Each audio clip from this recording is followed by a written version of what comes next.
যেহেতু আজকে গণতন্ত্র নিয়ে বিষয়ে আলোচনা করব, এর জন্য আমরা এই বিষয় একটু পদক্ষেপ নেওয়ার চেষ্টা করব, বাকি আল্লাহ পাকের ইচ্ছা। গণতন্ত্র মানে গণতন্ত্র অর্থটা কি, এইটা যদি আমরা বুঝি তাহলে অনেক প্রশ্নের জবাব চলে আসবে। গণতন্ত্র ডেমোক্রেসি, ডেমোক্রাসি, ডেমো এটা একটা গ্রিক শব্দ। ডেমো মানে জনগণ, ক্রাসি মানে কর্তৃত্ব। থিউই ক্রাসি, থিউ মানে স্রষ্টা, ক্রাসি মানে কর্তৃত্ব। তাহলে ডেমোক্রাসির অর্থ কি দাঁড়ালো? জনগণের কর্তৃত্ব। খুব ভালো মতো বুঝবেন। এতক্ষণ সক্রেটিস বলেন, প্লেটো বলেন, অ্যারিস্টটল বলেন, টমাস হোবাস বলেন, লক বলেন, রুশো বলেন, ভোল্টেয়ার বলেন, মন্টেস্কো বলেন, আমরা সবার উদ্ধৃতি দিয়েছি। যারা গণতন্ত্র এবং বর্তমান প্রশাসন যেভাবে চলতেছে প্রবক্তা, এর মধ্যে কেউ কি গণতন্ত্রের মধ্যে নির্বাচনকে নির্ধারণ করছিল? কি আমাদের দেশের মানুষগুলি মেধা বুঝবেন যে মেধা কোন জায়গায় গিয়ে বুঝছে, মেধা এদের কোন জায়গায় গিয়ে বুঝছে। আসলে আমি মনে করি বর্তমান ইসলাম ও রাজনীতি কমপক্ষে তাকে উসমানী সাহেব রহমতুল্লাহ দামাত বরকাতুমের এই বইটা প্রত্যেকটা মানুষের জন্য, মুসলমানদের জন্য আমি মনে বর্তমান যুগে আমার কথা অনুযায়ী ওয়াজিব, এটা পড়া উচিত। ইসলামও প্রত্যেকে পড়বা। আমি এইটার উপরে তোমাদেরকে জিজ্ঞাসা করব, আমি পরীক্ষা নেব, এইটা প্রত্যেকের পড়া উচিত। হাজারো প্রশ্নের জবাব, কমপক্ষে বুনিয়াদি জবাবগুলি চলে আসবে। বুনিয়াদি জবাব চলে আসবে। অথচ আমাদের মধ্যে সবচেয়ে বড় ত্রুটি হলো পড়াশোনা নেই। আমাদের সবচেয়ে বড় ত্রুটি, আমরা হুজুগে বাঙালি, যা বলছে আমার গুরু আমি ওই পথে চলে, বলছে গুরু চরমনাই খারাপ, ব্যাস চরমনাই খারাপ না ভালো দেখার বিষয় না, চরমনাই খারাপ। ওই যে থিওক্রাসি, যে খোদাই বিধান ভালো না মন্দ দেখার বিষয় নয়, ওরা বলছে থিওক্রাসি মানে জুলুম অত্যাচার, কাজে থিওক্রাসি খারাপ, ব্যাস এই হলো অবস্থা বর্তমান জমানায়। পড়াশোনা নাই, কোনো বিষয় গবেষণা করে বলি না। অথচ আমাদের আগেকার জমানার আমাদের আকাবেররা প্রত্যেকটা কথা বলতেন গবেষণা ভিত্তিক, আর আমাদের অবস্থা কি? গবেষণা বলতে কিচ্ছু নাই, মন যাচা তাই আমরা বলতে থাকি। আসলে গণতন্ত্র আমরা যেটা বলছিলাম ডেমোক্রেসির মূল থিমটা কি? Government of the people, by the people, for the people. Government of the people, by the people, for the people. দেখেন এখানে নির্বাচন নেই। গভর্নমেন্ট এই শাসন জনগণের, বাই দ্য পিপল জনগণের মাধ্যমে, ফর দ্য পিপল জনগণের জন্য।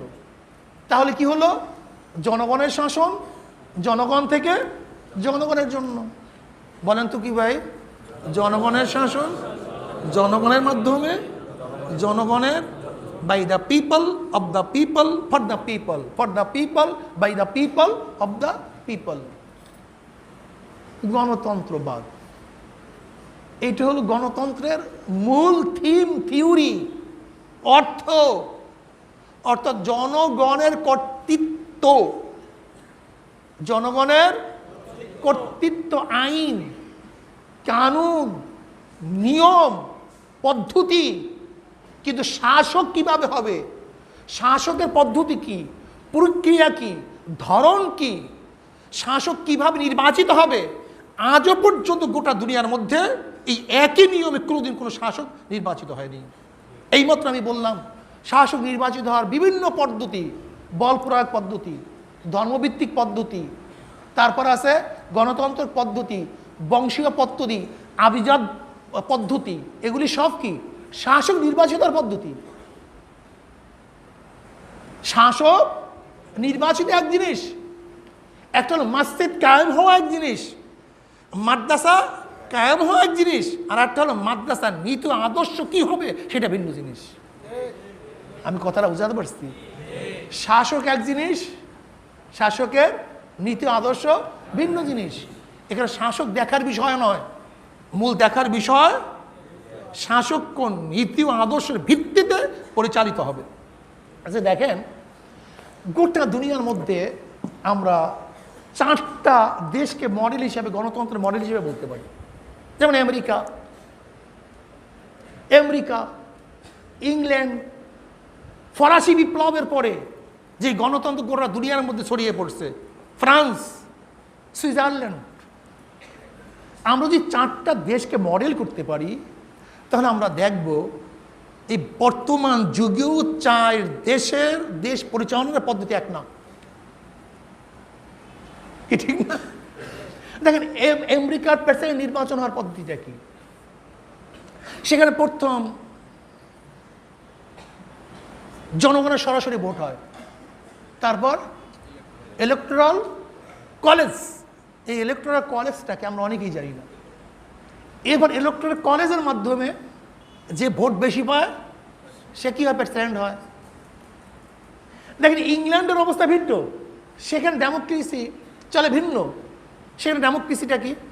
দেখেন আমেরিকার ডেমোক্রেসি প্রেসিডেন্ট নির্ভরশীল, প্রেসিডেন্সিয়াল গভর্নমেন্ট, অথচ ইংল্যান্ডের সংসদীয় গভর্নমেন্ট।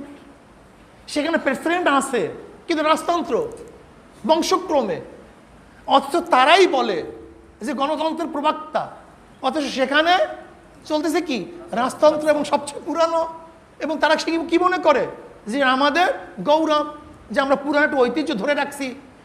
দেখেন ইংল্যান্ডের মতো ফার্স্ট কান্ট্রি যাদের আইন কানুন শিক্ষা দীক্ষার উপরে গোটা দুনিয়া চলতেছে, অথচ তারা পুরান মডেলকে নিজেদের গৌরব মনে করে, অথচ আমাদেরকে তারা বলে মধ্যযুগীয় সেই প্রভাব। আমরা যদি বলি এইটা আমাদের পুরাণ এক ঐতিহ্য, পুরাণ নিয়ম, পুরাণ কানুন, তখন তারা বলে কি তোমরা আধুনিক না।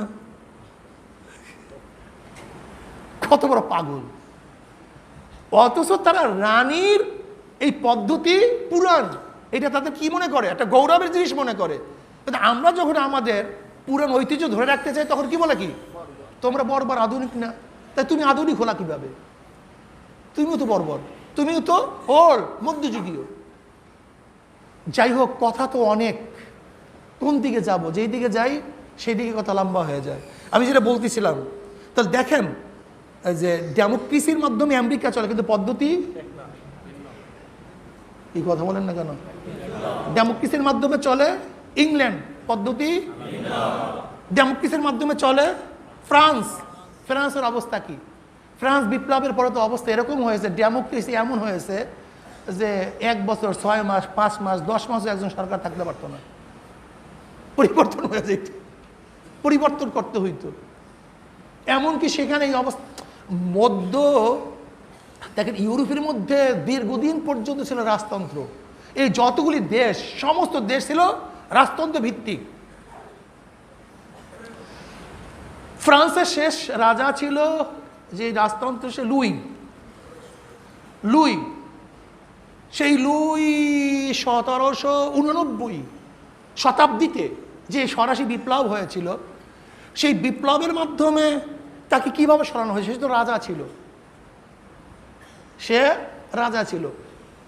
তাদের শেষ সংসদ রাজার বসেছিল 116 বছর পর। কথাটা বুঝাতে পারছি? রাজতন্ত্রের অবস্থা বুঝেন যে পরামর্শশালা বসছিল 116 বছর পর। আর তাদের পরামর্শশালার মধ্যে 3 শ্রেণীর লোক ছিল। একটা হলো সামন্তবাদী, গির্জা এবং জনগণের প্রতিনিধি। সামন্তবাদী বুঝলেন তো? প্রশাসনের মিলিটারি গ্রুপ, বল প্রয়োগ গ্রুপ। আর একটা হলো গির্জার ধর্মীয় গ্রুপ, আর একটা ছিল জনগণের প্রতিনিধি।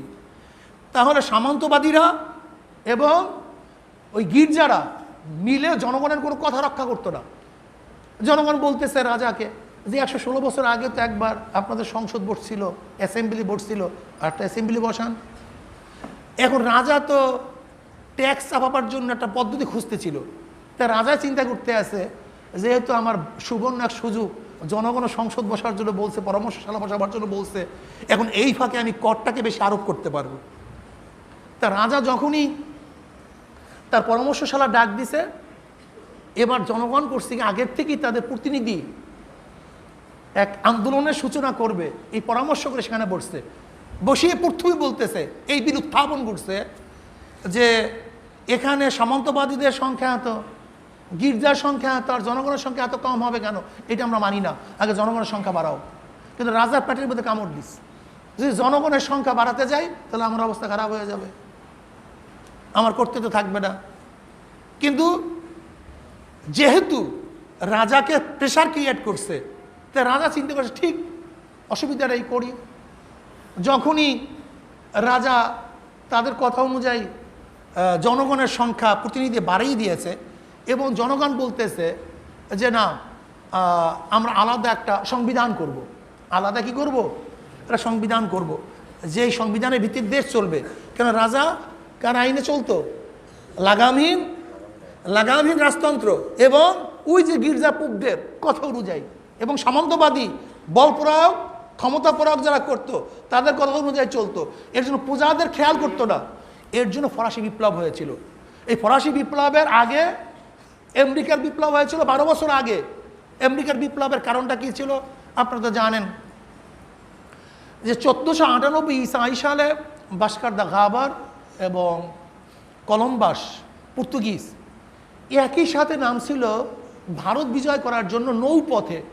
ইউরোপরা চাইছে সবসময় দক্ষিণ এশিয়ার সাথে আমাদের সাথে ব্যবসা বাণিজ্য চালাবে, কিন্তু তারা নৌপথ খুঁজতেছিল কিন্তু কোনো অবস্থায় পাচ্ছিল না। তখন ভাস্কো দা গামার সে এদিকে চলে আসছে, কিন্তু কলম্বাস সে ভুলে আমেরিকার দিকে চলে গেছে, শুরু উল্টা। কিন্তু জানাই ছিল না সেখানে একটা মহাদেশ আছে।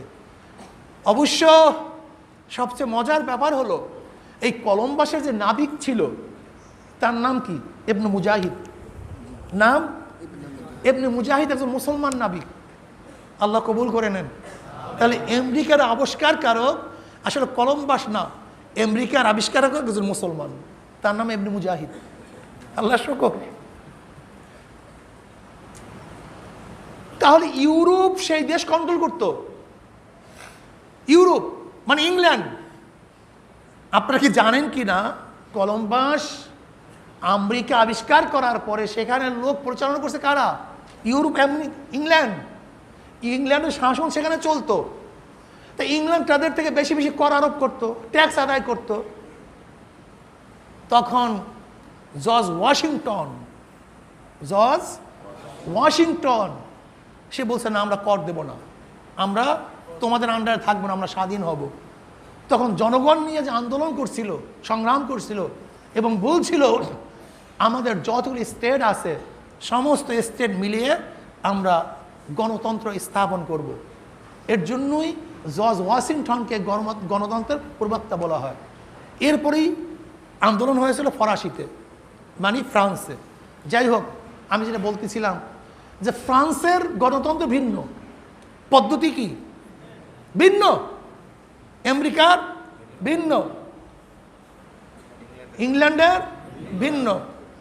আবার দেখেন সুইজারল্যান্ড ছোট্ট একটা দেশ, এখানে লোকই বসবাস করে 50-60 লক্ষ। কত লক্ষ? 50-60 লক্ষ। কিন্তু তাদের প্রদেশ কিন্তু এই দেশের মধ্যে 22টা প্রদেশ। কিন্তু সুইজারল্যান্ডের প্রধানমন্ত্রীকে, মন্ত্রীকে একেও চিনিই না। 1 বছর 1.5 বছরের জন্য নিয়োগ দেওয়া হয়। তারা সাধারণত একবার যদি কেউ প্রধানমন্ত্রী বা মন্ত্রী হয়, দ্বিতীয়বার আর এই হাউস তাদের থাকে না। বুঝলেন? ক্ষমতার লোভ থাকে না, চলতে হয় সাধারণ মানুষের সাথে। মন্ত্রীদের সাথে কোনো গার্ড নেই, কোনো কি নাই, গার্ড নেই, রাস্তা বন্ধ নাই, প্রোটোকল নাই, কিচ্ছু নাই, সাধারণ একজন মানুষ। এটা সুইজারল্যান্ডের অবস্থা। সেখানে 3 জাতি বসবাস করে।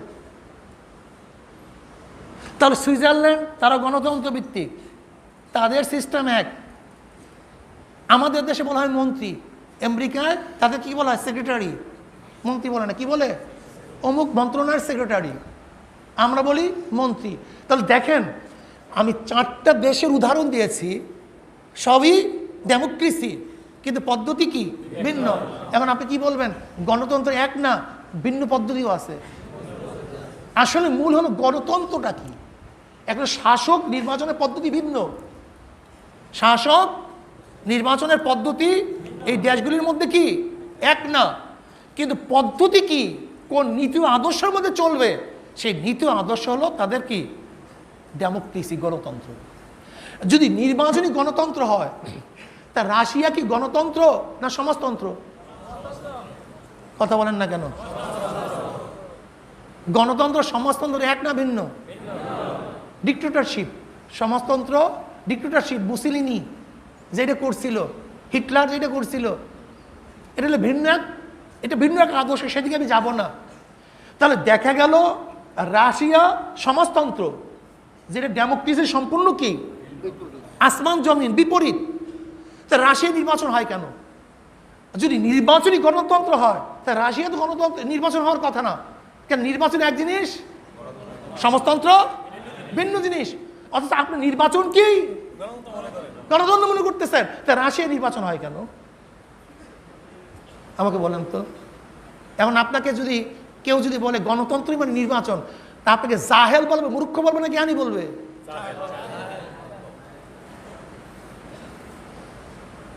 জাহেল আজহাল, জাহেল আজহালরা যা মনে চায় তাই করে, যা মনে চায় তাই মানুষের মধ্যে সাপ্লাই দিয়ে দেয়। আমি এইমাত্র বললাম যে দেখেন দেখেন আমেরিকা, ইংল্যান্ড চলতেছে গণতন্ত্র ভিত্তিক, অথচ সেখানে রানী ইলেকশন হয় না, সেখানে রানী কি, অথচ চলতেছে ডেমোক্রেসি অনুযায়ী। তাই ডেমোক্রেসি একটা থিম, একটা থিওরি, একটা আদর্শ, আর গভর্নমেন্ট বা রাজা নির্বাচিত হওয়ার পদ্ধতি সম্পূর্ণ ভিন্ন, আর সব দুনিয়ায় এক না। তাহলে কি বললাম, যে রাজা বা শাসক নির্বাচনের পদ্ধতি এক জিনিস, আদর্শ ক্লিয়ার? হ্যাঁ, এটা কি ক্লিয়ার? কি ক্লিয়ার না ভাই? যদি এইটা ক্লিয়ার হয়ে যায়, তা হাজারো জজবাতি লোকের প্রশ্ন আপনার কাছে ক্লিয়ার হয়ে যাবে। আর এইটা যদি ক্লিয়ার না হয়, হাজারো জজবাতি লোকের প্রশ্ন আপনার কাছে কোনোদিন ক্লিয়ার হবে না।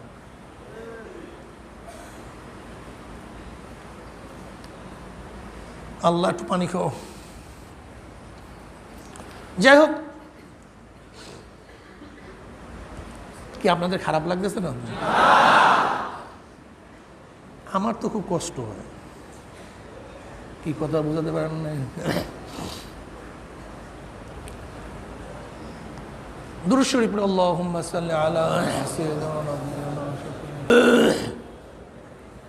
মৌলিকের ধারণা পয়দা হইতেছে তো। আচ্ছা বলেন তো, আমি যদি কোনো কেনায়া কথা বলি, তা কেনায়া আমি যদি করি, তা কেনায়ার ব্যাখ্যা কে দিবে? যদি আমি কোনো কেনায়া, আর বুঝেন না আপনার ছাত্ররা, ইশারায়, মানে যার বহুবিধ অর্থ থাকতে পারে, এমন একটা শব্দ প্রয়োগ করলাম যে এটার অর্থ এদিকেও হতে পারে। এখন উদ্দেশ্য সম্পর্কে আপনি আমাকে বলবেন না আপনি ব্যাখ্যা দিবেন? তা বর্তমান যুগের অবস্থায় যে যারা ডেমোক্রেসি আবিষ্কার করছে, ব্যাখ্যা তারা দিবেন আপনি দিবেন? তা গণতন্ত্র যারা আবিষ্কার করছে, ব্যাখ্যা তাদের না, ব্যাখ্যা হইলো আমাদের মতো মৌলবীদের, যারা জাহেল, জানি না, পড়াশোনাই নেই, পলিটিক্যাল সায়েন্স সম্পর্কে কিচ্ছু জানা নেই, এর হলে ব্যাখ্যা দিয়ে বেড়াইতেছে। এখন বলতে মানে হুজুর গণতন্ত্রের ভিত্তিতে আপনার নির্বাচন যান কেন? তো গণতন্ত্রের আওতায়, আমাদের দেশ কি গণতন্ত্রের আওতায়, কাজে গণতন্ত্রের আওতায় নির্বাচন যাওয়াটাই তো গণতন্ত্র, এটা মানলেন কেন? অন্য কোনো পদ্ধতি কি নাই? প্রশ্ন আছে কি নেই? তাই দোষ যারা নির্বাচনে যায়, এদের মূল দোষটা কি দাঁড়ালো? গণতন্ত্রের মধ্যে আপনি নির্বাচনে যান কেন? এটা তো গণতন্ত্রের দেশ, প্রজাতন্ত্রের দেশ, কথা ঠিক না? তাহলে আপনারা সেখানে যান কেন? অথচ গণতন্ত্র ওয়ালারাই তো হাজার প্রশ্নের জবাব আজ পর্যন্ত দিতে পারেনি। কি বলছে? By the people, of the people, for the people. কর্তৃত্ব কার? কর্তৃত্ব একজনের না সবাই? তা সবাই যদি শাসক শাসিত কে? এটা জবাব দাও। কি কথা বুঝাতে পারিনি? গণতন্ত্রের মূল ফ্যাক্টরি যেখানে by the people, of the people, for the people, government of people, by the, of the. তার যদি সবই পিপল হয়, শাসক হয়, তা শাসিত কে? সবাই আইন প্রণেতা হয়, আইন মানবে কে? এইটাই তো গণতন্ত্রের সবচেয়ে বড় দুর্বলতার লজিক। আপনি এখানে বলেন না গণতন্ত্রের কথা, গণতন্ত্রের তো কোনো সিস্টেমই নেই। গণতন্ত্র কি বলে? গণতন্ত্র বলে মেজরিটি সাপোর্ট। আসলে মেজরিটির সাপোর্ট না মাইনরিটির সাপোর্ট? আগে বুঝেন গণতন্ত্রের দোষ কোন কোন জায়গায়। বেয়াকুব গণতন্ত্রের কোন জায়গায় দুর্বলতা সেইটা জানে না। নির্বাচনকে গণতন্ত্র গণতন্ত্র বইলা সেই গণতন্ত্রকে নির্বাচনকে উৎখাত করতে আছে। আরে ভাই, গণতন্ত্রের মূল দুর্বলতা গণতন্ত্রের মধ্যেই, ওদের কথার মধ্যেই, ওদের কথার মধ্যেই। যেমন ওরা কি বলছে, লিবারেল ডেমোক্রেসি, মানুষের কর্তৃত্ব, মানুষের ব্যক্তির অধিকার, মানুষ যা বলবে সেইটাই আইন, মানুষ যা চাইবে সেইটাই থেকে দিতে হবে। যদি এইটাই হয় তাহলে ভালো মন্দ সবার কি বিচার এক না ভিন্ন? এইটাই গণতন্ত্রের সবচেয়ে বড় দুর্বলতার লজিক। কেউ নামাজকে ভালো মনে করে, কেউ পূজাকে ভালো মনে করে, কেউ মদকে ভালো মনে করে, কেউ মদকে ঘৃণা করে। তা জনগণের কর্তৃত্ব হবে কিভাবে আমাকে বলো? ব্যক্তি স্বাধীনতা হবে কিভাবে? দিবা কিভাবে? এখানেই তো গণতন্ত্রের সবচেয়ে বড় দুর্বলতা। গণতন্ত্রের দুর্বলতা কোথায় সেই খবর নাই। নির্বাচন নিয়ে এদের মাতামাতি। কেন নির্বাচন নিয়ে মাতামাতি সেটা আমি বলবো। এরা ইহুদি এবং খ্রিস্টানদের সাপ্লাই। এরা বলবো তোমাদেরকে, তোমরাই বিশ্বাস করবা এবং স্বীকার করবা। গণতন্ত্রের মূল, ডেমোক্রেসির মূল দুর্বলতা কোন জায়গায় সেইটা নাই। ওরা বলে এটা হলো মেজরিটির সাপোর্ট, কিন্তু আমি বলি মাইনরিটির সাপোর্ট। 1 লক্ষ জনগণ নির্বাচন অংশগ্রহণ করছে 11 জন। কতজন? 11 জন। একজনে ভোট পাইছে 11,000, আর সবাই 89,000 ভাগ করে নিয়েছে। মোট সংখ্যা কত ছিল ক্যান্ডিডেট? একজনে পাইছে 89,000 ভাগ, আর একজনে পাইছে, তা প্রতিনিধি কতজন? আর তাই মাইনরিটির প্রতিনিধি না মেজরিটির প্রতিনিধি? কিন্তু তার কি বলতেছে? মেজরিটির প্রতিনিধি। এইটা তো গণতন্ত্রের সবচেয়ে বড় দুর্বলতা। বিয়া যে তোমরা যে বলছো যে majority and must be granted, তাই মেজরিটি মাস্ট বি গ্রান্টেড হলো কিভাবে? মেজরিটি নাই, এত মাইনরিটি মাস্ট বি গ্রান্টেড হবে কিভাবে? কাজে গণতন্ত্রের মধ্যে হাজারো দুর্বলতা আছে, সেইটা নিয়ে আলোচনা করো। যে খোদ গণতন্ত্রের থিমের মধ্যে দুর্বলতা। যদি জনগণই শাসক হয় তা শাসিত কে? এইটার জব আজ পর্যন্ত কোনো পণ্ডিত দিতে পারেনি, দিতেও পারবে না। কিন্তু আমাদের কাছে জবাব আছে, ইসলাম খুবই সহজ। যেরকম দারুইন দুনিয়া সৃষ্টির রহস্য উদ্ঘাটন করতে পাগল হয়ে গেছে, অথচ আমরা বলি এক কথায় সৃষ্টি করছে কে? আল্লাহ। কথাটা বুঝাতে পারছি? যেমন আইন প্রণয়ন কে করবে, ওরা পাগল হয়ে গেছে। আমরা কি বলবো? আইন প্রণয়ন আল্লাহ বা আল্লাহ রসুল করবে। কোনো কথা নেই, 1 মিনিটের মধ্যে জবাব, 1 মিনিটের মধ্যে জবাব, কোনো সমস্যা নেই। যেহেতু আইন প্রণয়ন করছে আল্লাহ, সে আইনের আওতাধীন না, প্রণয়ন করছে জনগণের জন্য, আমরা আইনের আওতায়। দেখছেন কত সুন্দর মিল। ইসলাম বুঝলে না বেটা, ইসলাম বুঝাতেও পারলাম না, ইসলাম বুঝলামও না, বুঝাতেও পারলাম না। আব্বাজান রহমাতুল্লাহ এই কথা নিয়ে খুব আফসোস করতেন, ইসলাম বুঝলামও না, বুঝাতেও পারলাম না। কি বলতেছিলাম? ডেমোক্রেসি, নির্বাচন। যদি বলেন নির্বাচন মানে শাসক মনোনীত করার পদ্ধতি, এটা কি হবে? এরকম কোনো পদ্ধতি ইসলাম ধারাবাহিকভাবে আমাদের কাছে দেওয়া দেয়নি, অ্যাপ্লাই করেনি। শাসক নির্বাচন করার ব্যাপারে ইসলাম নির্দিষ্ট কোনো পদ্ধতি প্রক্রিয়া আমাদের কাছে অ্যাপ্লাই করে নাই। কেন? দেখেন, ইন্নী জাইলু ফিল আরদি খলিফা, আল্লাহ পাক খলিফা নির্বাচন করবেন। খলিফা কি জিনিস? খলিফা কাকে বলা হয়? ব্যাখ্যা অনেক। খলিফা যে অনুকরণ করবে, কার অনুকরণ করবে? আল্লাহ। এর জন্য আমরা কি খলিফা, যেহেতু আমরা সেফগাতুল্লাহ, ওমান আহসানু মিনাল্লাহি সেফগা, আল্লাহর রঙে রঙিন হও, আল্লাহর রঙে, আল্লাহর গুণে, আল্লাহর রঙে রঙিন হওয়া মানে কি? আল্লাহর গুণে গুণান্বিত হওয়া। আল্লাহর গুণ কি আদেল, তাহলে তোমাকে কি হতে হবে? ইনসাফগার হতে হবে। আল্লাহর গুণ কি রহমান, তোমাকে দয়ালু হতে হবে।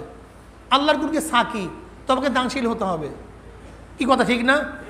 আল্লাহর গুণ কি গাফফার, তোমাকে আরেকজনকে মাফ করা শিখতে হবে। আল্লাহ পাকের গুণ রহিম, তোমাকে দয়া করতে হবে। আল্লাহ পাকের গুণ কি রাজ্জাক, তোমাকে আরেকজনকে খাওয়াতে হবে। সেবগাত আল্লাহ, ওমান আহসানু মিনাল্লাহি সেবগা। কাজী ইমানের সাথে যারা আল্লাহর রঙে রঙিন হবে তারা কার খলিফা? আল্লাহর খলিফা। এই হিসাবে সবাই আল্লাহর খলিফা। কিন্তু আরেকটা আল্লাহর গুণ আছে, কুলিল্লাহুম্মা মালিকাল মুলক, তিনি বাদশার বাদশা। কাজী তার খলিফাদের মধ্যে কেউ শাসক হতে হবে, এটা আল্লাহর গুণ। এটাও কি আল্লাহর গুণ। শাসক তো হব, খলিফা হব, পদ্ধতিটা কি বাতাও, বাতাও। জনাব মুহাম্মদ রাসূলুল্লাহ সাল্লাল্লাহু আলাইহি ওয়াসাল্লাম খলিফাতুল্লাহ, তিনি ছিলেন আল্লাহর খলিফাতুল্লাহ। কার খলিফা? কিন্তু আবু বকর, ওমর, ওসমান, আলী রাদিয়াল্লাহু আনহুম তারা কার খলিফা? খলিফাতুর রাসূল, খলিফাতুল্লাহ না, খলিফাতুর রাসূল। নবী আলাইহিস সালাতু খলিফাতুল্লাহ আর খলিফাতুর রাসূল, কথা ঠিক না? এখন আসেন, আবু বকর সিদ্দিক রাদিয়াল্লাহু তাআলা আনহুর খলিফা নির্বাচন, খলিফা বলেন, আমির বলেন, প্রেসিডেন্ট বলেন, রাজা বলেন, বাদশাহ বলেন, এতে কোনো পার্থক্য নেই। মূল হলো দেশের প্রধান, দেশের কি প্রধান। নির্বাচনে কিভাবে হবে? আগে আসেন, আপনি একে যা বলেন আপত্তি নাই, যা বলেন কোনো আপত্তি নাই। খলিফা বলতে পারেন, বাদশাহ বলতে পারেন, প্রেসিডেন্ট বলতে পারেন, প্রাইম মিনিস্টার বলতে পারেন। দেশের প্রধান নির্বাচনে কিভাবে হবে, এটি হলো আসল কথা। আবু বকর সিদ্দিক রাদিয়াল্লাহু তাআলা নির্বাচন কিভাবে হয়েছিল আপনারা সবাই জানেন। সরদার দু আলম আলাইহিস সালাতু দুনিয়া থেকে বিদায় হওয়ার পরে যে পরিস্থিতি সবাই জানেন, বলবো না। বনি সালামার মধ্যে আনসারি গোষ্ঠী গিয়ে বলতেছে যে আমাদের মধ্যে খলিফা নিযুক্ত করব। আবু বকর সিদ্দিক রাদিয়াল্লাহু এই খবর পাওয়ার সাথে সাথে চিন্তা করছেন, আল্লাহ না করুক যদি আনসারদের মধ্যে একজন খলিফা হয়েই যায় তাহলে সমস্যার সৃষ্টি হবে। তিনি গিয়ে কি বললেন? আল আইম্মাতু মিনাল কুরাইশ, উসুলের মধ্যে পড়ছেন, এটা খবর ওয়াহিদ, কিন্তু সমস্ত মানুষ ইজমা হয়ে গেছে খবর ওয়াহিদের উপরে যে কুরাইশদের মধ্যে কি হবে? সর্দার হবে, আইম্মা হবে, নেতা হবে, ইমাম হবে। এই ঘোষণা দেওয়ার সাথে সাথে আর কাল বিলম্ব না করে ওমর ইবনে খাত্তাব রাদিয়াল্লাহু তাআলা আনহু হযরত আবু বকর সিদ্দিক রাদিয়াল্লাহু তাআলা আনহুর কাছে বায়াত হলেন। সাথে সাথে একে একে সমস্ত সাহাবীরা বায়াত হয়ে গেল, বিশাল সমস্যা শেষ, বিশাল সমস্যা। তাহলে আবু বকর সিদ্দিক রাদিয়াল্লাহু তাআলা আনহু এইমাত্র আমরা খলিফা নিযুক্ত হওয়ার পদ্ধতি জানতে পারলাম। ওমর ইবনে খাত্তাব রাদিয়াল্লাহু তাআলা খলিফা নিযুক্ত হওয়ার পদ্ধতি কি? আবু বকর সিদ্দিক রাদিয়াল্লাহু জীবদ্দশায় তিনি নির্ধারণ করে গেছেন যে আমার পরে খলিফা কে হবে? ওমর ইবনে খাত্তাব। কি বলছেন? আমি আমার কোন আত্মীয়কে খলিফা নিযুক্ত করি নেই। এই রাজতন্ত্রের বিরুদ্ধে যে স্লোগান, এইটা তো সৃষ্টি হয়েছে এই গণতন্ত্রের প্রভাব পড়ার পরে। এর আগে গোটা দুনিয়ার মধ্যে ছিল রাজতন্ত্র। রাজতন্ত্র কোনো দোষের বিষয় নয়। যেমন আল্লাহ পাক রব্বুল আলামিন তালুতকে রাজা করে নির্বাচিত করেছেন।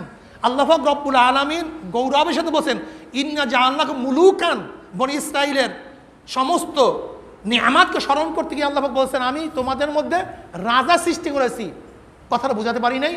রাজা খারাপ না, রাজতন্ত্র খারাপ না, মূল ব্যাপারটা হলো কোন আদর্শ এবং নীতির ভিত্তিতে রাজা দেশ পরিচালনা করবেন। তাহলে ওমর ইবনে খাত্তাব রাদিয়াল্লাহু তাআলা নির্বাচিত হয়েছেন কার কথা অনুযায়ী? আবু বকর সিদ্দিক রাদিয়াল্লাহু তাআলা অনুযায়ী। ওমর ইবনে খাত্তাব রাদিয়াল্লাহু যখন দুনিয়ার থেকে বিদায় হয়ে যাবেন তখন তার কাছে প্রস্তাব দেওয়া হয়েছিল, খুব ভালো মতো বুঝবেন, এখানে গভীর একটা কথা আছে।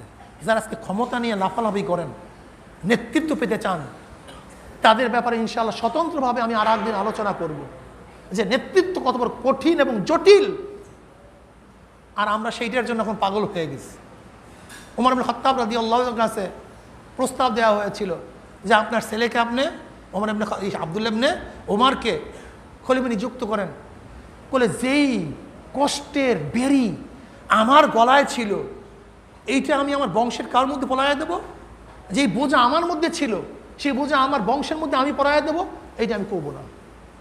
তারা দায়িত্বকে বোঝা মনে করতেন, গলার রশি মনে করতেন, আর আমরা এটাকে আনন্দ চিত্তের জিনিস মনে করতেছি। আল্লাহ আমাদের সবাইকে মাফ করে দেন। ওমর খাত্তাব রাদিয়াল্লাহু তাআলা আনহু নির্বাচন করলেন না, তিনি কি বললেন? 6 জনকে দায়িত্ব দিলেন। হযরত ওসমান গনি রাদিয়াল্লাহু তাআলা আনহুকে, হযরত আলী রাদিয়াল্লাহু তাআলা আনহুকে, হযরত আব্দুর রহমান আউফ রাদিয়াল্লাহু তাআলা আনহুকে, হযরত তালহা রাদিয়াল্লাহু তাআলা আনহুকে, হযরত জুবাইর রাদিয়াল্লাহু তাআলা আনহুকে, হযরত সাদ বিন আবি ওয়াক্কাস রাদিয়াল্লাহু তাআলা আনহুকে। এবং তিনি এই কথা বলেছেন, সপ্তম আব্দুল্লাহ বিন ওমর সে মাজলিসে থাকবে, কিন্তু এজাজি মেহমান, তার ভোট অধিকার নেই। এখানে এই কথাও তিনি বলেছেন, খুব ভালো মতো বুঝবেন যে নির্বাচনের আকসারিয়াতের কোনো দলিল আছে কি নাই। যে তারা বলে আকসারিয়াতের কোনো দলিল নেই, মানে যদি বেশি হয় সেই অনুযায়ী ফয়সালা। অনেকে বলে শরিয়াতের এর কোনো দলিল নাই। কিন্তু হযরত ওমর ইবনে খাত্তাব রাদিয়াল্লাহু তাআলা আনহু যে হেদায়েত নামা দিয়েছিলেন, তার মধ্যে এই কথাও ছিল, এদের মধ্যে 6 জনের মধ্যে 4 জন যেদিকে থাকবে সেই দিকেই রায় হবে।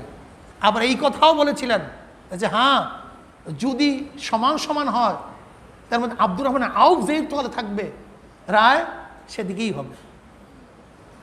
2 হেদায়েত নামা, এক ছিল কি 4 জন যদি হয় তাহলে রায় সেই দিকে হবে, আর যদি সমান সমান হয় 3 জন 3 জন, কিন্তু আব্দুর রহমান আউফ রাদিয়াল্লাহু তাআলা যেই দলে থাকবে সেই দলেই থাকবে।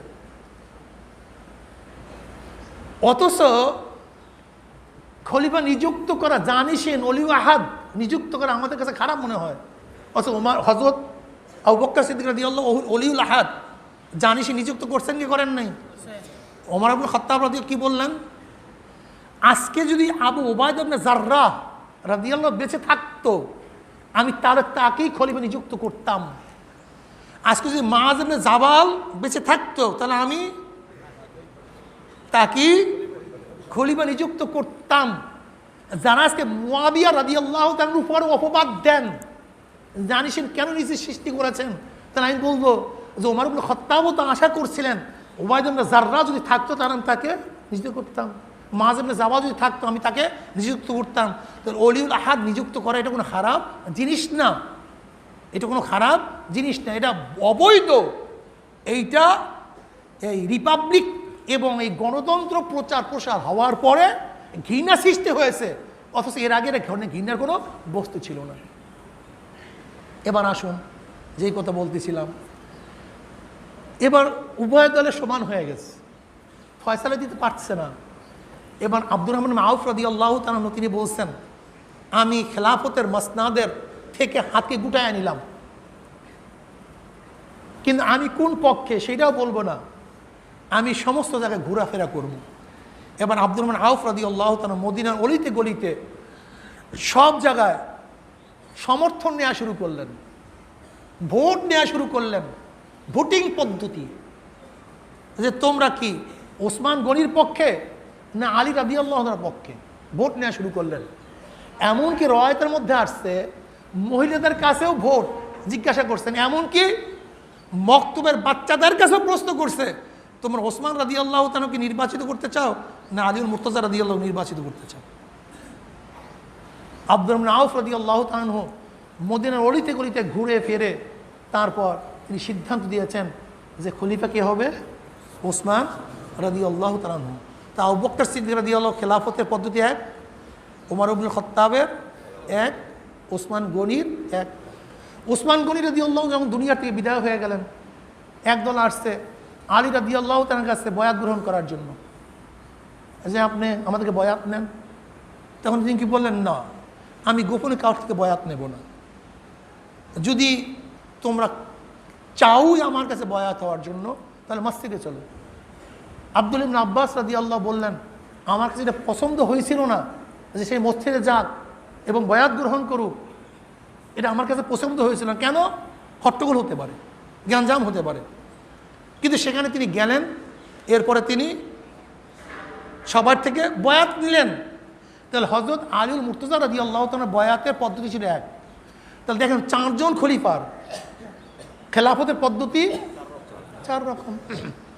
এখন আপনি যে দেশের প্রধান তাকে কোন বিচারে নির্বাচিত করবেন, এই পদ্ধতি প্রক্রিয়া গোটা দুনিয়ার মধ্যে এক নাই, বর্তমানেও নাই, আগেও ছিল না, ইসলামের মধ্যেও ছিল না। এখন পদ্ধতিটা কি হবে? পদ্ধতি ইসলাম বাতায় নাই কেন? কারণটা কি দেখেন, খুব ভালো মতো বুঝবেন। যে ব্যক্তি খলিফা হবে, দেশের প্রধান হবে, ইসলাম তার সিফাত গুণ বাতায়া this. আইয়াকুন Al ইমামু মুসলিমান, আইয়াকুন Al ইমামু আকিলান, আইয়াকুন Al ইমামু বালিগান, আইয়াকুন Al ইমামু মুস্তাহিদান feel উসুল আল ফুরুয়ে, আইয়াকুন আল ইমামু আদিলান। বিভিন্ন শারায়েত বাতায়া দিস। আইয়াকুন আল ইমামু কবিউল কলফিল হরব ওয়াস সিলাহে, যে ইমামের গুণ এইটা হবে, ইমামের গুণ এইটা হবে, নেতার গুণ এইটা হবে। কিন্তু নেতা নির্বাচন কিভাবে করবেন এইটা ইসলাম নির্ধারণ করলো না কেন? খুব মজার কথা, এইটাই ইসলাম। এর জন্য ইসলাম কোনোদিন বন্ধ হবে না, ইসলাম কোনোদিন থেমে থাকবে না। যদি ইসলাম নেতা নির্বাচনের কোন এক নির্দিষ্ট পদ্ধতি বাতাইতো, অথচ দুনিয়া শুরুর থেকে আজ পর্যন্ত নেতা নির্বাচনের এক পদ্ধতি নেই, তাহলে হতে পারত যে কোনো এক দেশ, কোনো এক কান্ট্রি, কোনো এক এলাকা এই নেতা নির্বাচনের পদ্ধতিকে অস্বীকার করে বসত, যে আমরা এইভাবে নেতা নির্বাচন করব না। অথচ ইসলাম কি শুধু মদিনা মক্কার জন্য, শুধু বাংলাদেশ ইউরোপের জন্য? ইসলাম গোটা আলমের জন্য। এই যে ইসলাম নেতা নির্বাচনের পদ্ধতি এক রকমের রাখে নাই।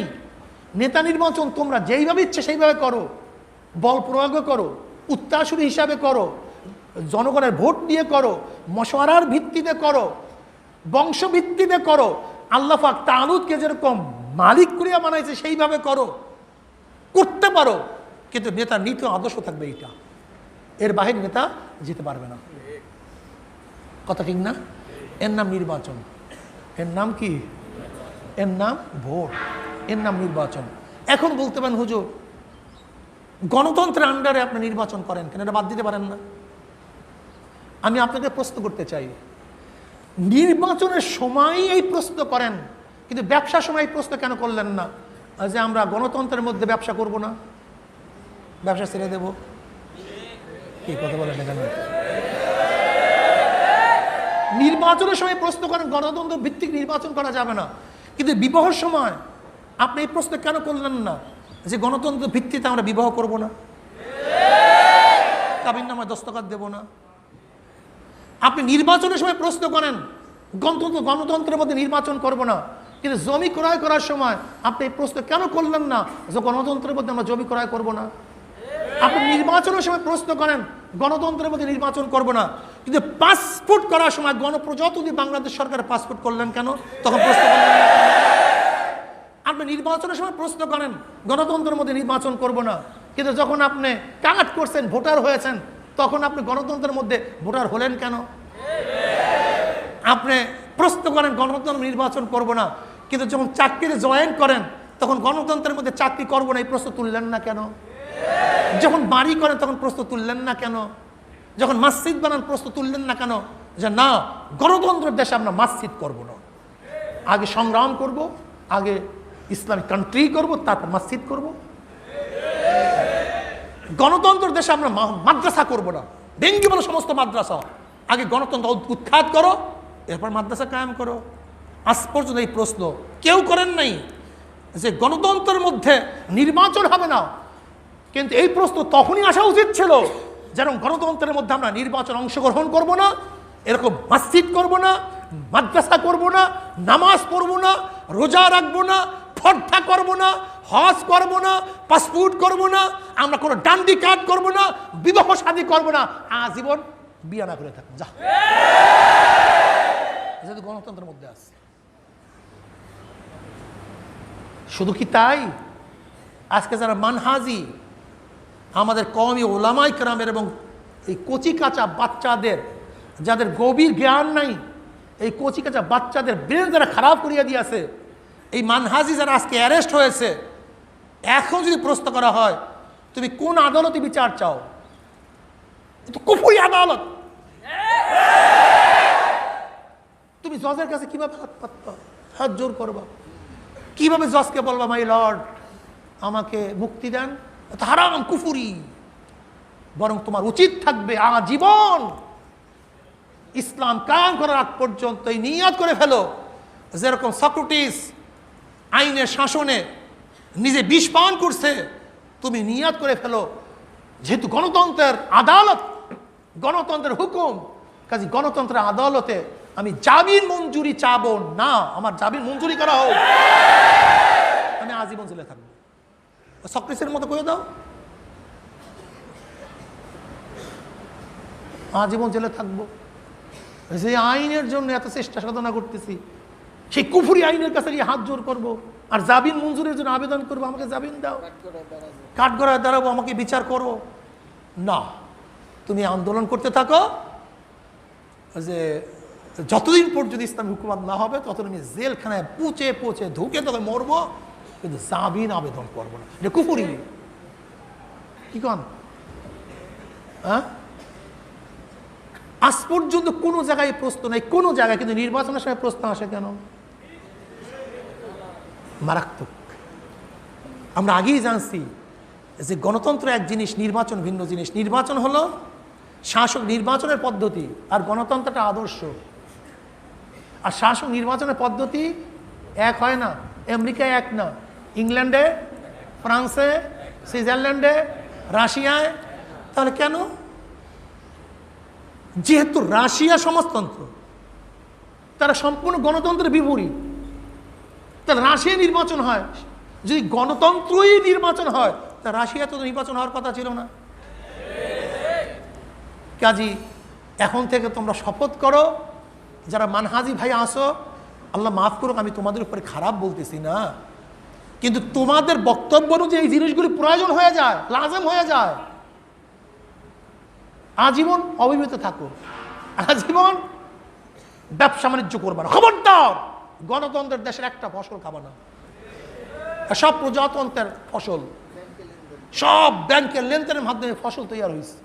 এই যত কারেন্সি দেখেন, যত কারেন্সি সব এই সব ব্যাংক ভিত্তিক, এর মাধ্যমে সার, ঔষধ, এর মাধ্যমে সব কিছু, মেশিন পত্র, তৈল, সব কিছু আসে।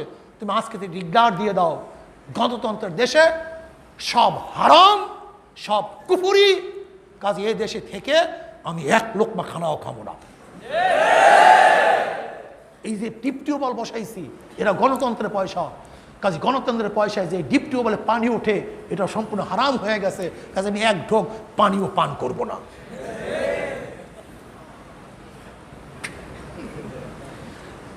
কি অবস্থা বুঝেন? হ্যাঁ, কোনো জায়গায় গণতন্ত্রের ধোঁয়া নাই। নির্বাচনের সময় কারণটা কি? বুঝলাম এই বুদ্ধি, এই কৌশল তোমার না, এইটা হলো এই বাবাদের, রাম বাবাদের। কারণটা কি? দেখেন, গোটা দুনিয়ার ভৌগোলিক অবস্থান এক না, মানুষের মেজাজ এক না, পদ্ধতি এক না।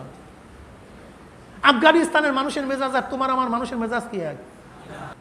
তুমি তো কষ্ট স্বীকারই করতে পারো না। এখন তুমি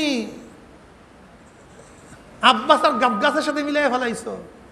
হ্যাঁ, এখন তুমি শেখ সাদি আর ছাগলের লাদির সাথে মিলাই ফেলাইছো। তোমার চরিত্র আমি জানি না, তোমাকে আমি চিনি না, আমি আমাকে চিনি না। হ্যাঁ, ভৌগোলিক অবস্থান সম্পর্কে তোমাকে জানা থাকতে হবে, ভৌগোলিক অবস্থান সম্পর্কে তোমাকে জানা থাকতে হবে। সশস্ত্র বিপ্লবের জন্য কি প্রয়োজন এটা তোমাকে জানতে হবে, এটা বুঝতে হবে। কোন কোন দেশে সশস্ত্র বিপ্লব হয়েছে, কোন কোন দেশে সশস্ত্র বিপ্লব হয় নাই, কেন হয় নাই। এ দেশে সশস্ত্র বিপ্লব করার জন্য ইসলামিস্টরা চেষ্টা করে নাই, সর্বহারা চেষ্টা করছে, বামপন্থীরা চেষ্টা করছে, কমিউনিস্টরা চেষ্টা করছে, পারে নাই। কেন কেন পারে নাই? একটা হলো সশস্ত্র বিপ্লব অস্বীকার করা, আর মাহওয়াল পদ্ধতি না থাকার কারণে না করা, দুটি এক জিনিসটা ভিন্ন জিনিস। একটা নামাজকে অস্বীকার করা, আসলে অক্ত না আসার কারণে নামাজ না পড়া, এক জিনিসটা ভিন্ন জিনিস। একটা মাসালা বলবো, খুব ভালো মতো বুঝো, বোঝার চেষ্টা করো। আচ্ছা বলেন তো, শাহি রহমতুল্লাহ আলাইহির নিকটে জহুর রক্ত আর আমাদের নিকটে জহুর রক্ত এক না ভিন্ন? আমাদের নিকট মিসলাইন, শাহি রহমতুল মেসাল এক মেসাল।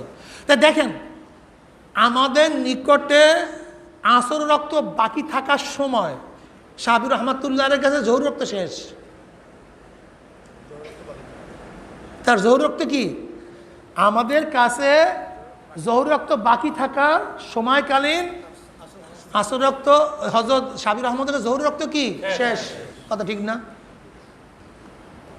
আচ্ছা, যদি সাহাবী রহমাতুল্লাহের কাছে এক মেসাল পর্যন্ত রক্ত থাকে, তাহলে তাকে নামাজ কি 2 মেসাল পর্যন্ত পড়বে না 1 মেসালে পড়বে?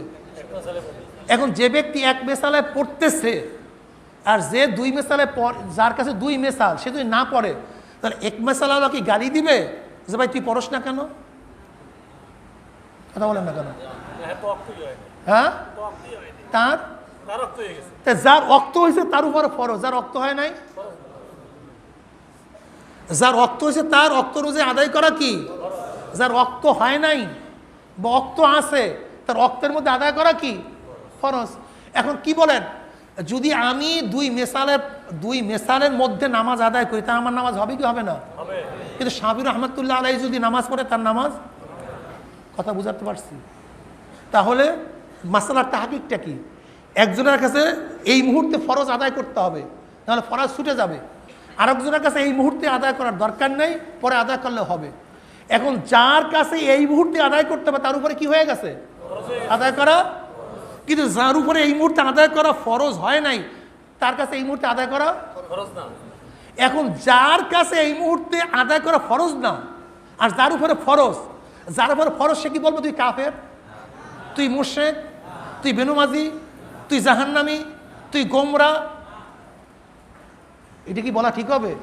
বরং কি বলবেন ভাই, তার তাহকিক অনুযায়ী ফরজ সে পড়ছে, এটা তাহকিক অনুযায়ী ফরজ হয় না সে পড়ে নাই। কি মাসালা সবাই একমত না ভিন্ন মত ভাই? কি কথা বুঝাইতে পারিনি? একমত না ভিন্ন মত? ধরে নেন একজনের হজ, আমি আরো সহজ করে দিই। একজনের তাহকিক অনুযায়ী যে মালটাল আছে সে বলছে আমার হজ ফরজ, আরেকজনের তাহকিক অনুযায়ী যে মালটাল আছে বলছে আমার হজ ফরজ না। এখন যার তাহকিক অনুযায়ী ফরজ সে কি করবে? কিন্তু যার তাহকিক অনুযায়ী ফরজ না, এখন যার তাহকিক অনুযায়ী ফরজ না আর যার তাহকিক অনুযায়ী ফরজ, তা ফরজওয়ালা বলবে যে তুই হজ তরক করছ, তুই জাহান্নামে যাবি। কথাটা বুঝাতে পারছি? যেমন উজু, আমাদের কাছে যদি রক্ত গড়াইয়া পড়ে উজু শেষ। সাহাবী রহমাতুল্লাহর কাছে রক্ত গড়াইয়া পড়লে উজু ফৌত হবে না। এখন আমার যখন রক্ত গড়াইয়া পড়ছে আমি তো উজু করছি, কিন্তু সাহাবী রহমাতুল্লাহের একজন ব্যক্তি দেখছি যে রক্ত গড়াইয়া পড়ছে, এখন আমি বলবো তোর নামাজ হবে না, তুই নামাজ দৌড়ায় এনে? সে তো শাফি মাসলাক, আমরা কি ফতোয়া দেবো? ভাই তুই ঠিক আছো, তুই ঠিক আছ, তোর কাছে উজু ঠিক আছে, কিন্তু আমার কাছে উজু ভাঙিয়ে গেছে, এর জন্য আমার ফরজ হয়েছে, কিন্তু তোর উপরে ফরজ নেই, কেন? উজু ভাঙ্গে নাই। তাই তাহকিক অনুযায়ী এক একজনের উপরে এক এক মাসালা প্রতিষ্ঠিত হয় কি হয় না? এবার আমি মানহাজি থেকে বলবো, যদি তোমাদের তাহকিক অনুযায়ী এই মুহূর্তে অস্ত্র নিয়ে ঝাঁপাইয়া পড়া ফরজ হয়, তাহলে ফতুয়া দাও কেন? নামিয়া যাও, তোমার ফরজ। ফতুয়া দাও কেন? নামিয়া যাও। আর যদি ফরজিয়াতের ক্ষেত্রেও তাহকিক আছে, যেমন নামাজ ফরজ, ওয়াক্ত ফরজ। ওয়াক্ত কি ফরজ কি ফরজ না? ওয়াক্ত আসার আগে কি নামাজ ফরজ হয়? তাহলে যেহেতু ফরজিয়াতের ক্ষেত্রেও মত ভিন্নতা আছে, কিন্তু আমার উপর ওয়াক্ত আসে নাই, এর জন্য আমি আদায় করি নাই, আমি মুশরিক না, আমি অপেক্ষায় আছি, যখন ওয়াক্ত আসবে আমি আদায় করব। কিন্তু তোমার উপর ওয়াক্ত চলে আসছে, তুমি ফতুয়া দিও না, তুমি নেমে পড়ো।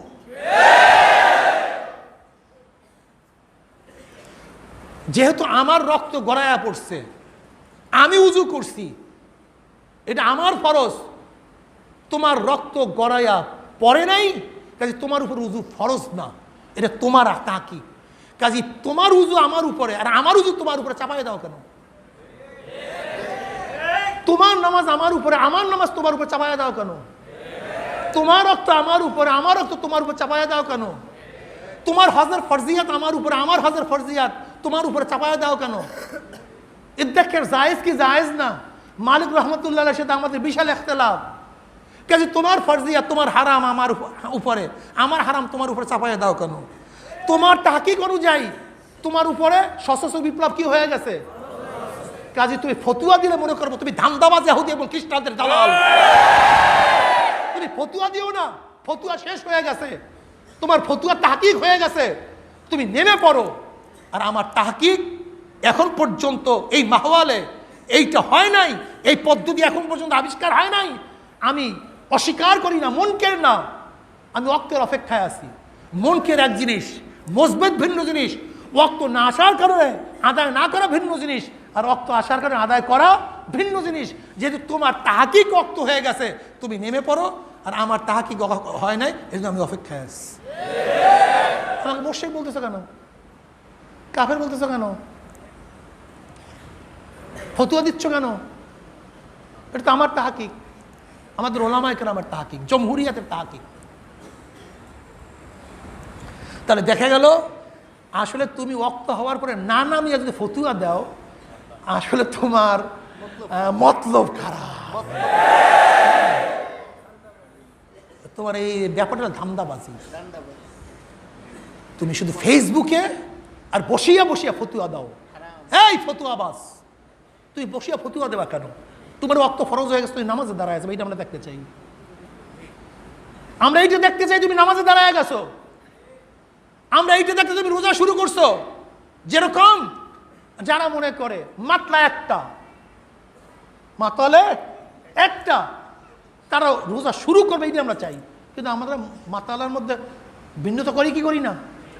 মাতালে একটা না ভিন্ন, বুঝেন না? চন্দ্র, চাঁদ ওঠা, চাঁদ ওঠা। কেউ বলে গোটা দুনিয়ার মাতলা কয়টা?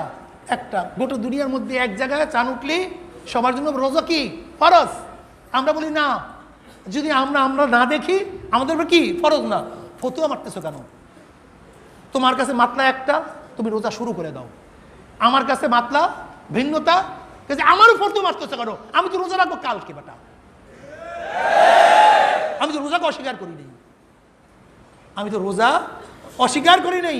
আমি কি বলছি? ওয়াক্ত আসে নাই, সময় আসে নাই, রোজার মাস আসে নাই। তোমার কাছে মাত্রা একটা, তুমি ঈদ করে ফেলো, আমি রোজা রাখছি। ঈদের দিনে রোজা রাখা কি? কথা বলেন না কেন? ঈদের দিনে রোজা রাখা, যে ব্যক্তি মাত্রা একটা মনে করে, যদি তার তাহাকিক ঠিক হয়, তাহলে তার উপরে রোজা ভাঙ্গা কি ওয়াজিব, ফরজ। তুমি রোজা ভেঙে ফেলো। একই দিনে একজনের রোজা ভাঙতেছি, রোজা রাখতেছি, কিন্তু তুমি তোমার ফটো আমার উপর চাপাইয়া দাও কেন? আমার উপর তো সাবেত হয় না রোজা, তোমার উপর সাবেত হয়ে গেছে রোজা ভাঙ্গা। তুমি ঈদ করো, আমি রোজাদার, কাজে তুমি এই কথা বলতেছো কেন? ঈদের দিনে রোজা রাখছো, তুমি ঘুপুরি করতেছো। আর হালাল মনে করলে তো কাফের হবে।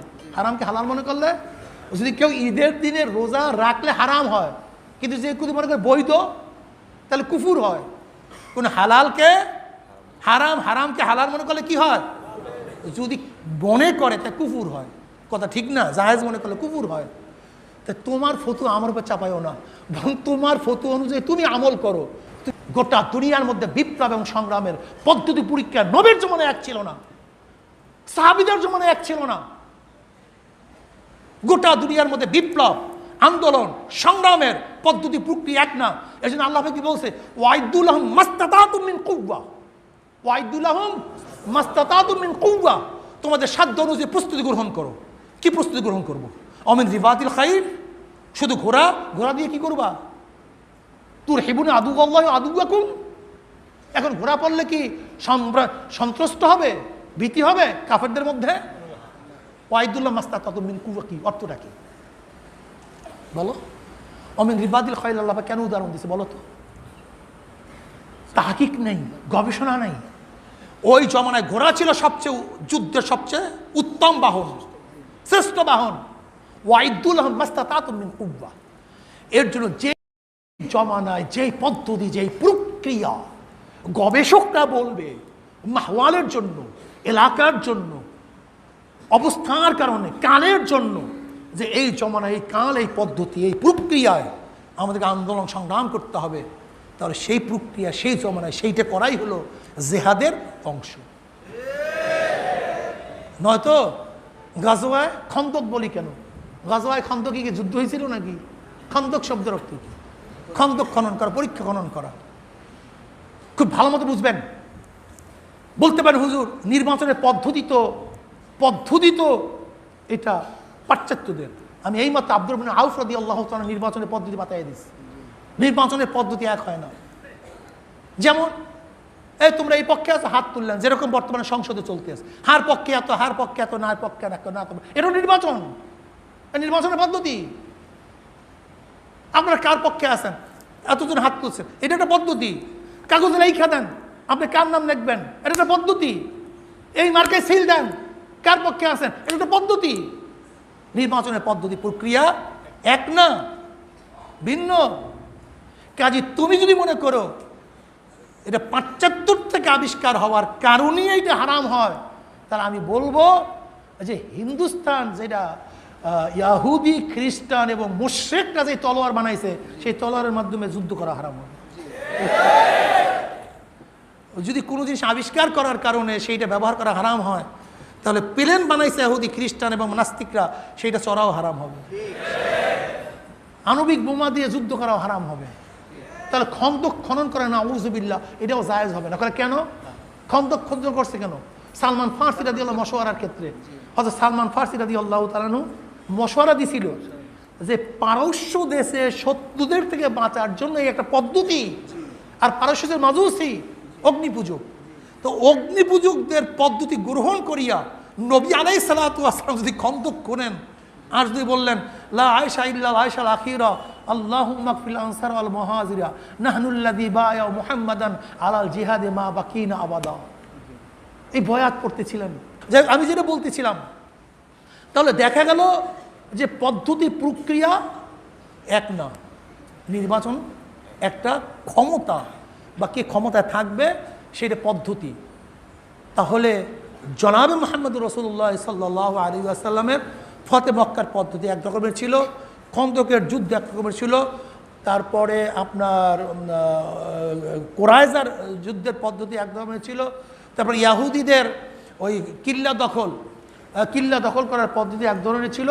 বিভিন্ন ধরনের পদ্ধতি হতেই পারে। এক কথা হলো যেই পদ্ধতি এবং প্রক্রিয়ায় বিজয় হওয়া যায় শত্রুদের মোকাবেলায়, সেই পদ্ধতি প্রক্রিয়া কি ইসলামে কি বলছেন? জিহাদ বলছেন।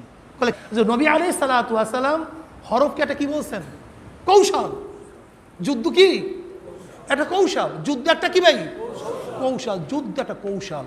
অর্থাৎ যেই পদ্ধতি প্রক্রিয়ায় শত্রুর মোকাবেলায় বিজয় অর্জন করা যায় তাকে যুদ্ধ বলা হয়। তাকে কি বলা হয়? আমি আগেই বলছি, নেতা নির্বাচন হয় আদর্শ পরিচালনার জন্য, নীতি পরিচালনার জন্য। এবার আসুন যেমন কাস্তে কুরাল একটা আদর্শ, সেই আদর্শ কি? সমাজতন্ত্রবাদ। ধান একটা আদর্শ, সেটা কি? জাতীয়তাবাদ। নৌকা একটা আদর্শ, সেটা কি? সেকুলারিজম, ধর্মনিরপেক্ষতাবাদ। হাত পাখা একটা আদর্শ, যেটা কি? ইসলামবাদ। খুব ভালো মতো বুঝবেন, বুঝার চেষ্টা করবেন। এগুলি সব আদর্শ। নেতা নির্বাচন এক জিনিস, আদর্শ নীতি নাকি এক জিনিস? নেতা নির্বাচন এক জিনিস, আদর্শ নীতি আরেক জিনিস। যেমন উস্তাদ নিয়োগ এক জিনিস, উস্তাদ নিয়োগ হয় এই, কিন্তু উস্তাদ কি পড়াবে সেটা ভিন্ন। এবার আসুন, বুঝলাম নেতা নির্বাচন করব ভোটের মাধ্যমে। কাস্তালা কি বলল? গরুর গাড়ি কি বলল? আমাকে নির্বাচিত করো, আমি সমাজতন্ত্র আদর্শ অনুযায়ী দেশ চালাবো। দানালা কি বলল? আমাকে নির্বাচিত করো, আমি জাতীয়তাবাদ গণতন্ত্র অনুযায়ী, ডেমোক্রেসি অনুযায়ী আমার ম্যানিফেস্টো, আমার আদর্শ এটা, দেশ চালাবো। নৌকা কি বলল? আমাকে নির্বাচিত করো, আমি সেকুলারিজম ধর্মনিরপেক্ষতা অনুযায়ী দেশ চালাবো। হাত পাকা কি বলল? আমাকে নির্বাচিত করো, আমি ইসলাম অনুযায়ী। তার মানে প্রত্যেকের নীতি আদর্শ তো বললেই দিস, নীতি আদর্শ। দেখেন, নেতা নির্বাচিত হওয়া এবং ক্ষমতা অর্জনের পদ্ধতি প্রক্রিয়া এক হয়, উদ্দেশ্য এক হয় না। নেতা নির্বাচিত বা ক্ষমতা দখলের পদ্ধতি প্রক্রিয়া কি হয়? এক হয়, কিন্তু আদর্শ এবং নীতি এক হয় না। যেরকম বদরের ময়দানে আবু জেহেল ঘরে ছিল না ময়দানে ছিল? আমার নবী ঘরে ছিল না ময়দানে ছিল? আবু জেহেল লড়াই করছে কি করে নাই? আমার নবী করছে কি করে নাই? আবু জেহেলের কাছে তলোয়ার ছিল কি ছিল না? আমার নবীর কাছে তলোয়ার ছিল কি ছিল না? তাদের মধ্যে ক্ষয়ক্ষতি হয়েছে কি হয় নাই? ইসলামের মধ্যে ক্ষয়ক্ষতি হয়েছে কি হয় নাই?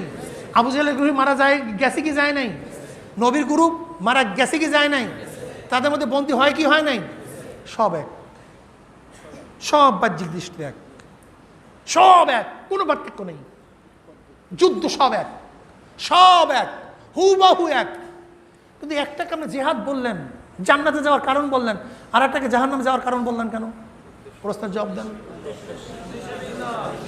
হ্যাঁ, কি পদ্ধতি, প্রক্রিয়া, যুদ্ধের ধরন, ক্ষয়ক্ষতি, কিন্তু একটা জান্নাতে যাওয়ার পথ, একটা জাহান্নামে যাওয়ার পথ কেন?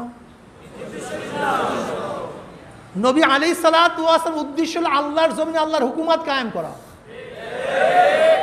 আর ওই আবু জাহেলের উদ্দেশ্য হলো আল্লাহর জমিনে মানব রচিত আইন পাস করা।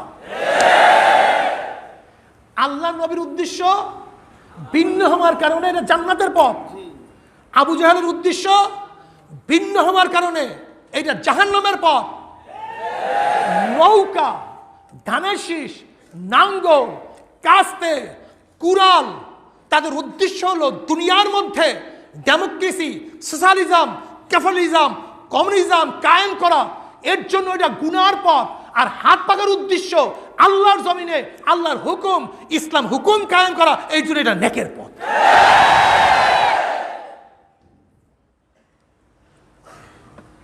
যদিও এক বাহ্যিক দৃষ্টিতে, ওরাও পোস্টার দেয়, আমরাও পোস্টার দিই, ওরাও মিছিল করে, আমরাও মিছিল করি, ওরাও মিটিং করে, আমরাও মিটিং করি, ওরা ভোট চায়, আমরাও ভোট চাই, সব এক, উদ্দেশ্য এক না। এই জন্য আমাদেরটা হবে ইসলামের পথে যুদ্ধ, আর ওদেরটা হবে দুনিয়ার পথে যুদ্ধ। আর দুনিয়ার জন্য যারা লড়ে তারা হলো জাহান্নামী, আর ইসলামের পথে যারা লড়ে তারা হলো জান্নাতি।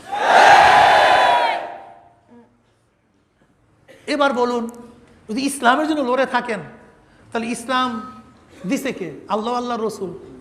এখন যে আমি বলি যে আমি ভোট করি বা এই মার্কায় ভোট দিলে আল্লাহ, আল্লাহ রসুল ভোট পাবে, তাহলে এটা হারাম হবে না জায়েজ হবে না না জায়েজ হবে?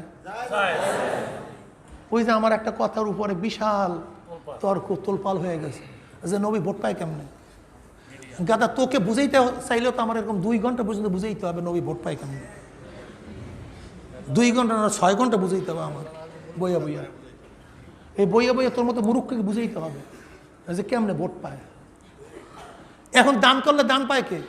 আল্লাহ রাস্তায় দান করলে দান পায় কে? আল্লাহ পাইলে কেমনে?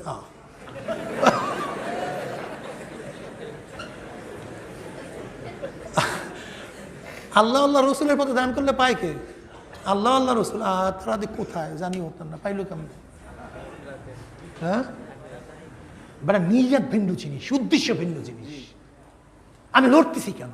এখানে আসছেন কেন? সময় ব্যয় করতেছেন কেন? এই সময় কেন?